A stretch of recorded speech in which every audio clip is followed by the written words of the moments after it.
maybe we could start with Dr. Watanabe, and you could tell us a bit about the Asian's perspective on real diversity. What have you seen, perhaps, that other talks have missed? Because you brought up some quite big facts about, for LGBT, race, migrants. You need a mic. Yeah. Do you need a... Okay. Oh, perfect. Okay. First of all, I'd like to say I'm impressed to be over here because this is a gender equality session, and we have 3 panelists, and 2 of 3 are male panelists. Yes. Usually the panelists are only female panelists, and when I joined the ESOP, that was held in 2 routes in July, we had a similar session, and all of the panelists are female panelists, and young participant pointed out that is just a female panel discussion. That is different from the gender equality, but this is just a gender equality panel session. So I'm very impressed. Yeah. Yes, I think sometimes we have to acknowledge that men also speak up for, yeah, you know, for... But especially in Japan, most of men think gender equality is a problem of women and girls. That is the biggest problem. So especially the decision makers are senior men, and they are not interested in gender equality.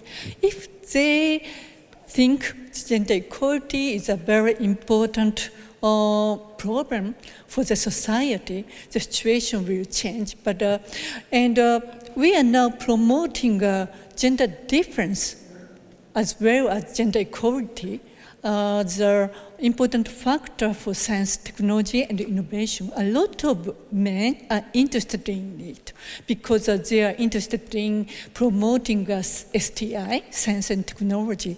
So that is one very important change in Japan. Yeah, that's very important. Not just a women's problem, but yes, a society problem. As we can see, there's more cohesion, and diversity brings strength. Maybe we could go to Professor Ervin about, if you'd like to comment on that. Maybe with the best practices in organizational bias. What do you see? In terms of just how we... Thank you. Thank you. I'm so accustomed to having a mic on, I forgot there. In terms of how I've seen organizations mitigate, I think it's really impossible to eliminate sort of bias, but to mitigate against it is to do as you suggest, that it isn't the responsibility of the object population to bear the responsibility for the eradication or elimination. In fact, I have watched a number of initiatives fail because people will assign responsibility based upon those ascribed characteristics, gender, race, or whatever, and step back from it and not be responsible for the success or failure. And I have a case study. We, at my institution, at Georgia Tech, decided some time ago that it's worth investing in educational exposure around the impact of bias, implicit bias, on decision making. So we embarked upon this journey of having all of our committees that evaluate competence, whether it's hiring or promotion or tenure or any of those things, that they all are required now to be trained around this concept, understand it, and how it affects our decision making, often unknowingly, so that we can induce this sort of thinking that, are we really making these decisions based upon objective criteria here that we can specify, or did we engage in this process of moving the goalpost a bit, depending on how you shape a decision?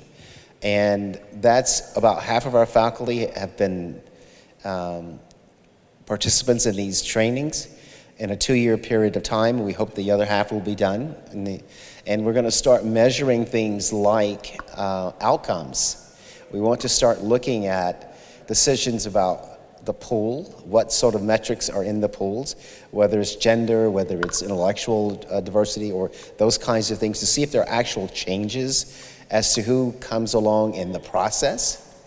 Because we think that there will be some changes over time.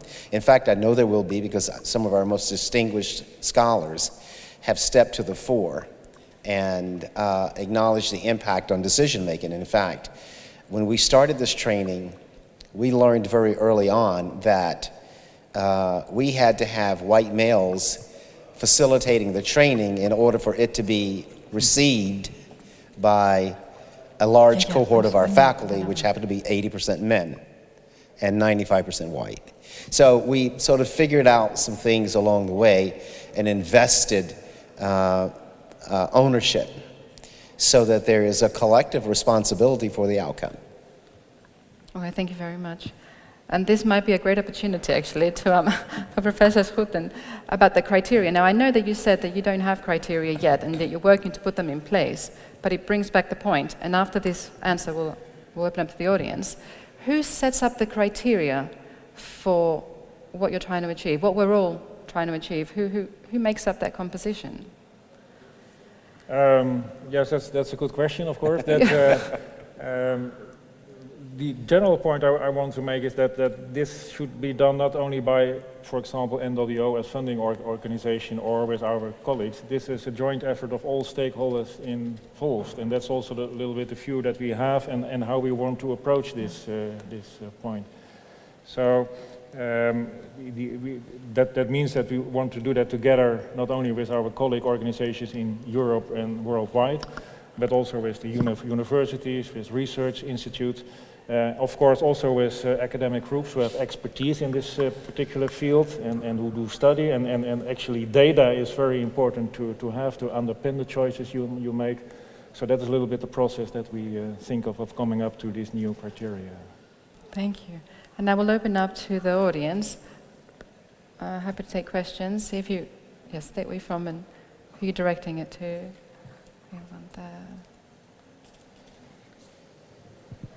I've noted that in a few of the conversations there has been mention of trainings, for example, as well as implicit bias training you mentioned for different staff. And I mean, given that this is a primarily academic audience, I imagine there are many people who are aware that at present we don't have a lot of evidence to show that this sort of training actually leads to less biased decision making. So my question is twofold. One, to what extent do you believe that deploying these trainings is a good kind of lever for the use of budget, but also in the way that perhaps academic institutions need to be providing a research-based example to industry and government and other organizations that are looking to implicit bias training in many cases as kind of a best practice, step number one. So I don't know if you can speak a little bit to, you mentioned you're seeing a little bit of success, but I'm really concerned that we ensure that we lead the way with evidence-based types of interventions. So I'd like to take a first shot at that. There is a lot of evidence already that bias does impact decision-making, especially evaluation of competence. All sorts of literature, and I cite those that are internationally known, the kind of the orchestra study. I absolutely agree. It's the opposite that there's no evidence for, which is that the implicit bias trainings themselves mitigate for bias. Okay, that's the next body of research that has to be advanced, because we were busy trying to demonstrate that it existed and documented and can be substantiated in the research, and now there are those who are attempting to substantiate its impact, which is what I meant by a part of that is that we want to see if there are changes in our, not our applicant pool, because that's beyond the scope, but in what happens to the applicants in that pool. Because we typically can see, I can go back and do studies that show that, and almost predict hiring outcomes by gender, almost, by knowing the applicant pools and the tendencies of those searches to produce a genderized outcome. We want to use those same people who are making those decisions and have been to see if there are changes in the profile of those who make it through that process of evaluation of competence.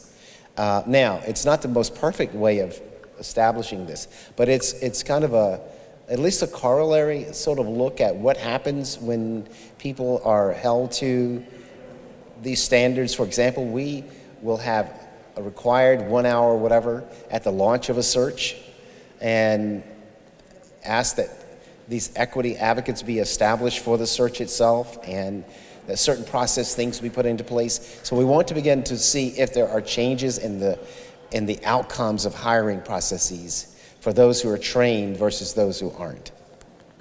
And maybe first, would you like to speak now? Yes, yeah, we are, as I indicated in my talk, we are basing our measures to install these trainings partly on a study of a group at Leiden University with which we are collaborating already over a couple of years, in particular looking so far only to the VENI talent program, but of course we, together with the group, we will think about how we could extend that to underpin more these type of measures.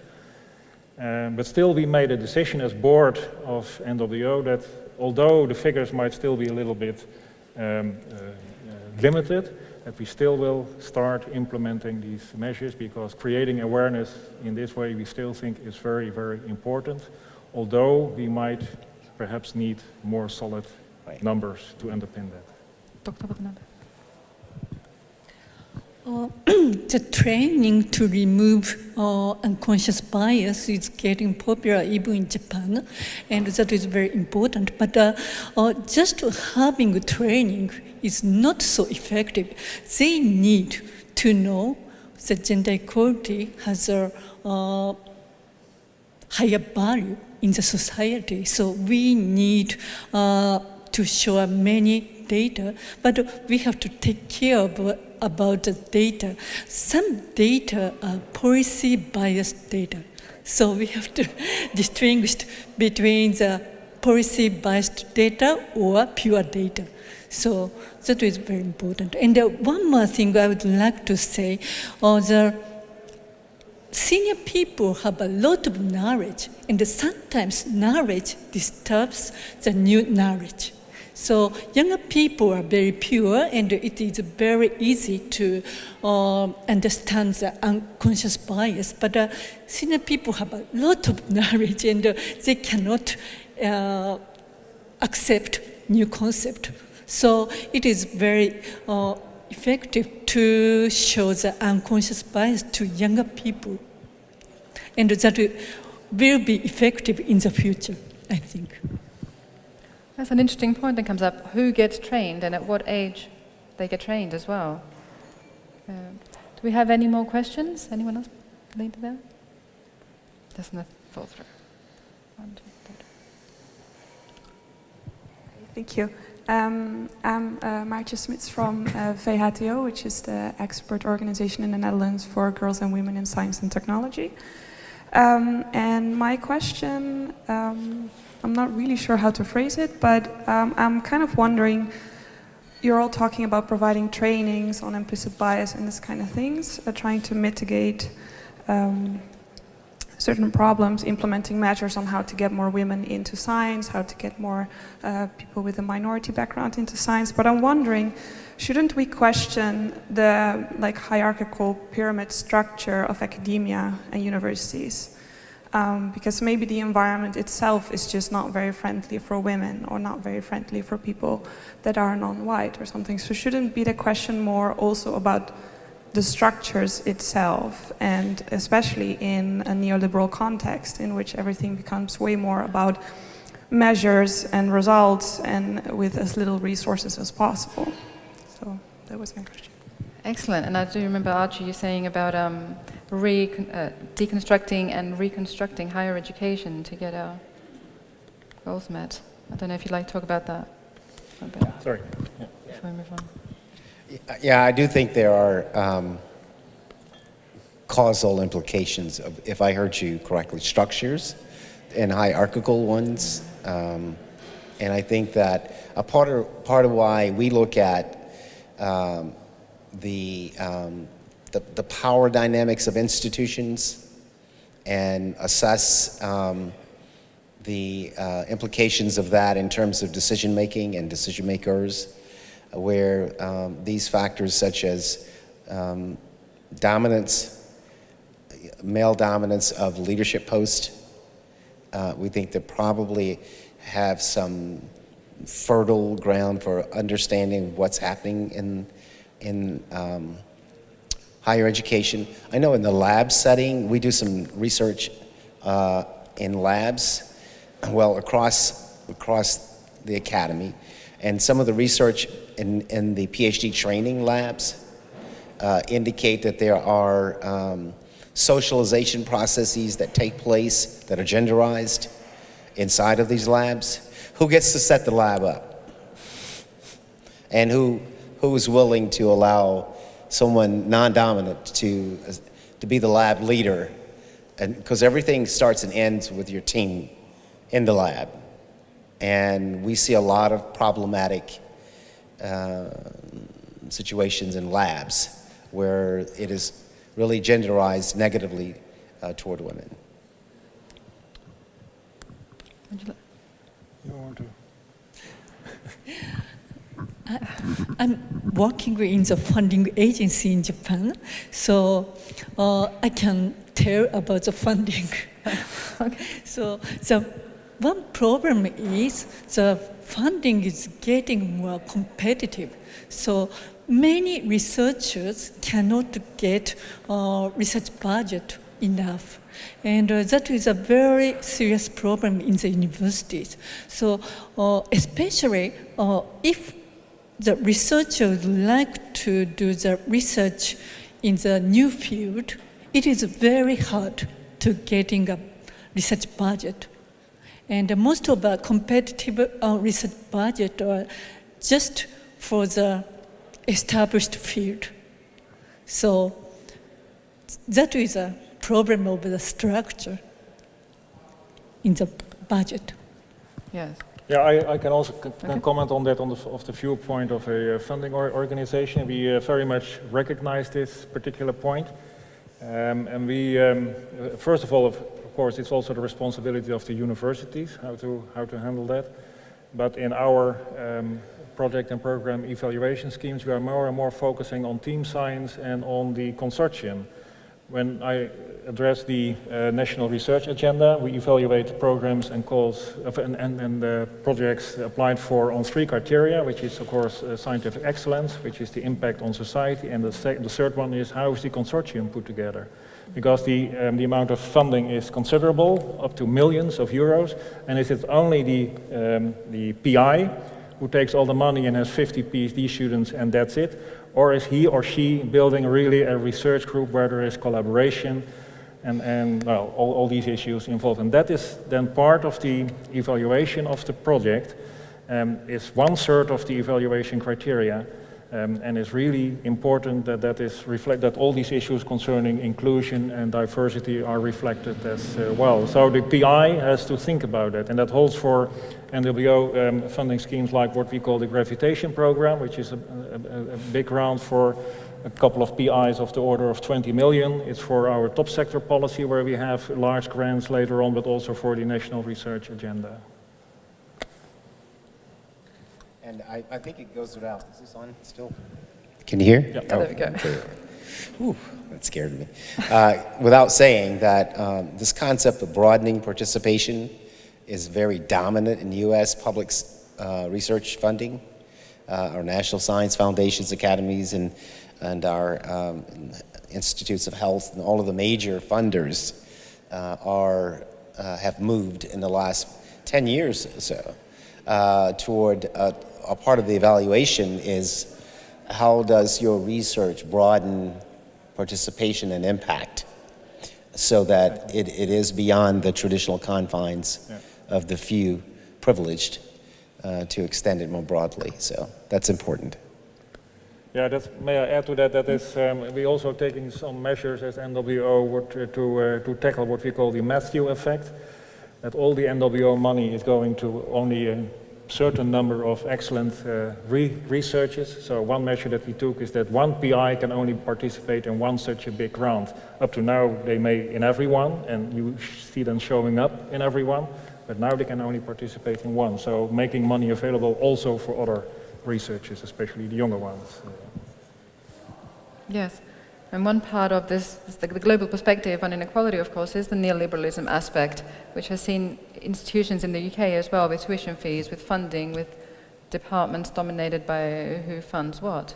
So it may seem like a diverse range of universities and countries, but the kind of the things that affect them seem to be ever more. But how do you make change then from the inside? Would anyone else like to ask a question on this respect? Any other questions? How can you restructure an institution which depends on its livelihood on this neoliberal system and on funding? How do we do that? Is this one of the barriers? I mean, I think what we're saying without saying it is that these issues are a societal level concern. Yeah. They're not resigned to higher education, certainly, and that in order for this to be addressed, there is a certain amount of deconstruction that needs to take place so that we can carefully reconstruct more inclusive methodologies that will allow us to tap into the talent that we don't do.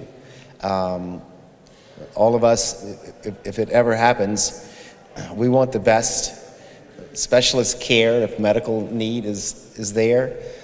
I'll bet there's not a person in here will look to the gender of a specialist that could save your life. And I think that's kind of the issue, is that talent is distributed across our populations. And there isn't sort of a stranglehold by one group or the other. And until we can get beyond that, I think, and make this national, these are national, global concerns. They're not just institutional, I think. Should I go? You want to comment on that? No. Okay. No, Well, that's one final remark, perhaps. So I fully agree with that, and it also requires what they call, of course, leadership and vision, but that is certainly the case. If you do not from the top of an organization tell very clearly that this is the way to go, then it will be very, very difficult. And that extends longer than only the period that a member of an executive board is part of that process. That is long-term investments. Yes. And with science agendas, is there also a feedback loop back into national policy? I mean, science feeds into research. Governments also fund through universities, research projects. Are you seeing any feedback loops? Any inclusion in universities going out to promoting policy outside of academia that comes back to promoting equality in academia? I think, Yeah. an example, because I happen to be a little bit aware of some of the research that goes on with the National Space and Aeronautics Administration in the US, where there is a tremendous amount of emphasis on concepts of inclusion. And in fact, a part of what the funders do is they go for site visits. They actually explore those issues rather than take reports as what really is. And so you have those agencies are the drivers because they're the conduit for funding. People will listen to them. If your research proposal RFP does not get past the front door, you're not going to submit proposals that don't get passed. You will do what they ask you to do, and that happens to be one agency that I know will actually throw your stuff out and say it's not sufficient. I mean, in your talk, Professor Schouten, you mentioned that the lowest statistics in female participation in funding were those kind of the astrophysics, those three organizations. Once it seems a clear path that once you increase the number of scientists that are female, and once they start going off into these agencies, I mean, necessarily that affects policy. Are you seeing any interaction between those organizations wanting to bring people in? Yes, but that's also, of course, still a very long road to go, because that are permanent staff members in these institutes. Of course, we have our dedicated programs like WISE and others maybe that we can use to stimulate, to increase the share of female scientists at these institutes, but that is really a very long road to go, especially also in these astronomy and space research institutes, which are really white male dominated, being there for almost all their careers, because also the lifetimes of these projects and programs is 20 and 25 years. So when they start to work on that, they also will see their particular high-tech piece of equipment going into space. So they really are dedicated to what they do, and it's hard to create space and room and also for increase of female personnel in that way. Yeah. Dr. Watanabe, sorry, thank you. Yeah, actually, the gender equality policy is very effective and important. I will show you one example. So I am now Vice President of the Science Council of Japan, that is a Japanese Science Academy, and we have a Gender Equality Bureau in Japan, that is a government office, and that government Gender Equality Bureau had a target for the female ratio of council members, and that was 30% in 2020, but already it was achieved. So if we have a target by the government, many people promote gender equality. But the problem is all of the politicians don't agree with the policy of gender equality. Maybe one thing to add, in the Netherlands we have also the instrument which I mentioned in my talk of what we call a sector plan, that we invest now 70 million euro per year for the social sciences and humanities, the sciences and the technical science in the Netherlands in the coming years, where we invite the universities to actually reshape the landscape and see what particular disciplines are done in one universities and which one in the other. But there also the government, which is providing the money, can ask that if staff members are appointed on new positions in these areas, also a particular share of that should be female. And of course, 20% of that amount of money is going through a funding agency like NWO, so we can also design and shape our funding programs in such a way that we stimulate that. So in that way, that is an extra instrument to have a larger increase of female academic staff in the Dutch universities. That makes such a difference. We are now at 12:30. I'm glad that everyone is very excited. I wonder if you'd like to take your questions out to lunch as well, because now we've got the next lunch period from 12:30 to 1:30, and then back in here for our keynote speaker in the afternoon. But we've had some wonderful, wonderful examples, and I think a good one to take away is that targets need to be practical, they need to be numerical, they need to be real. You know, they need to be active for them to actually achieve anything. So that we can come back some of these when we meet outside. Thank you very much. A big hand. Thank you very much.